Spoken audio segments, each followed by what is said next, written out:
हम जो important last बात जो थायराइड के बारे में डिस्कस करनी है मुझे, that is about the thyroid antibodies.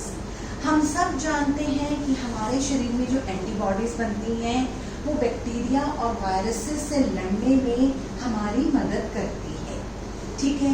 लेकिन अब सिचुएशन क्या खड़ी हो जाती है कि कई बार हमारे ब्लड सेल्स यानी कि लिम्फोसाइट्स इस तरीके से एंटीबॉडीज बनानी शुरू कर देते हैं जो थायराइड के जो नॉर्मल सेल्स हैं वो उनको काटने लगते हैं, यानी कि अपनी ही बॉडी के सेल्स के अगेंस्ट चलते हैं, यानी कि उसको कहते हैं ऑटो एंटीबॉडीज। अपनी ही बॉडी के सेल्स को आप डिस्ट्रॉय कर रहे हो। तो ये जो एंटीबॉडीज हैं इनके बारे में जानकारी होनी भी बहुत जरूरी है।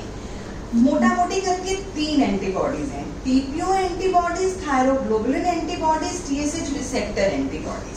अब इनका क्या रोल है और इनको क्यों करवाना है और करवाने के बाद इनकी रिजल्ट्स की इंटरप्रिटेशन कैसे करनी है।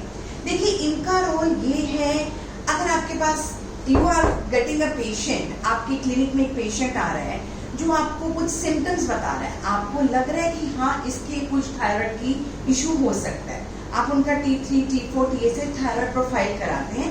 साथ में आप कई बार एंटीबॉडी टेस्ट भी कराते हैं टू रूल आउट कि कहीं पेशेंट को ऑटो इम्यून डिजीज तो नहीं है थायराइड का, जिसे कि हम कहते हैं ऑटो इम्यून थायराइडाइटिस। अगर वो हाइपोथायराइडिज्म में जा रहा है तो हम उसको कहते हैं हैशिमोटोज थायराइडाइटिस, अगर उसकी एंटीबॉडीज भी आ रही हैं। Hashimoto's is the most common form of hypothyroidism. Patient के सिम्टम्स वही होंगे हाइपोथायरॉयड वाले, लेकिन उसमें ऑटो एंटीबॉडीज, टीपीओ एंटीबॉडीज और थायरोग्लोबुलिन एंटीबॉडीज भी आपको रेज नंबर में मिलेंगी। इसी तरीके से जब पेशेंट के सिम्टम्स हाइपरथायरॉयडिज्म में हैं, उस टाइम पर आपको टीएसएच रिसेप्टर एंटीबॉडीज मिलेंगी। तो जितनी ज्यादा आपको एंटीबॉडीज मिल रही हैं उसका मतलब ये है कि आपकी बॉडी में ऑटो इम्यून थायराइड डिसऑर्डर है।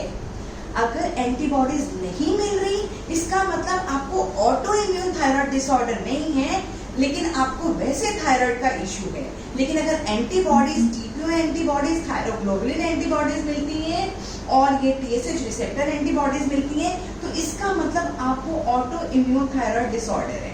अगर आपको टीपीओ एंटीबॉडी मिल रही है, थायरोग्लोबुलिन एंटीबॉडी मिल रही है और थायराइड फंक्शन टेस्ट आप कराकर देखते हैं, वो आपको हाइपोथायरॉयडिज्म में जाते हैं, उसको बोलते हैं हैशिमोटोज थायराइडाइटिस। और उसके सिम्टम्स क्या होंगे?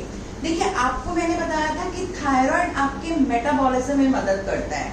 अब जब थायराइड है ही नहीं, जब हार्मोन की कमी हो रही है, आपका मेटाबॉलिज्म नहीं हो पा रहा, ठीक से नहीं हो रहा, आपकी कैलोरी बर्नआउट नहीं हो पा रही, तो क्या होगा? आप वेट गेन करना शुरू करेंगे।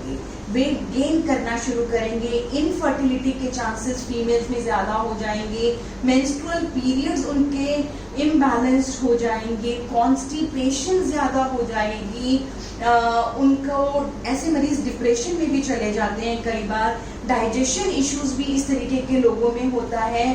तो ये सारे सिम्टम्स, लेथार्जिक होगा पेशेंट, ये सारे सिम्टम्स आपको मिलेंगे हाइपोथायरॉयड के या हैशिमोटोज थायराइडाइटिस के। उसके बाद अगर आपके हाइपरथायरॉयड के सिम्टम्स हैं, यानी कि आपका वेट लॉस हो रहा है, हाइपोथायरॉयडिज्म में आपको कोल्ड इंटॉलरेंस होगी यानी कि ठंड ज्यादा लगेगी, और हाइपरथायरॉयडिज्म में हीट इंटॉलरेंस होगी यानी कि गर्मी ज्यादा लगेगी, आपका वेट लॉस होगा, आपका पल्स रेट बहुत ज्यादा बढ़ेगा, आपकी आंखें बिल्कुल बल्ज करने लगेगी। इसको हम कहते हैं ग्रेव्स डिजीज। इसमें भी इनफर्टिलिटी के चांसेस ज्यादा हो जाते हैं। तो ये सारे सिस्टम में ये सारे सिम्टम्स मिलेंगे आपको हाइपो और हाइपरथायरॉयडिज्म में। प्रेगनेंसी के दौरान थायराइड बहुत plays a very bad role. अगर किसी को पहले थायराइड डिसऑर्डर रहा है तो प्रेगनेंसी के दौरान उनको अपना ये एंटीबॉडीज और थायराइड की इन्वेस्टिगेशंस करा लेनी बहुत ज्यादा जरूरी है।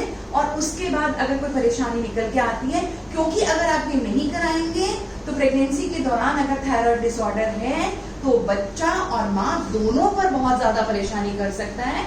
और थायराइड की जो दवाई बनी हुई है वो प्रेगनेंसी के दौरान बहुत सेफली ली जा सकती है, आपको कोई परेशानी नहीं होगी। तो आई थिंक मैंने थायराइड को 4 वीडियोस में कवर किया है। किसी को कोई परेशानी है तो प्लीज मुझे इनबॉक्स में सवाल लिख सकते हैं। Thank you very much. Thanks a lot.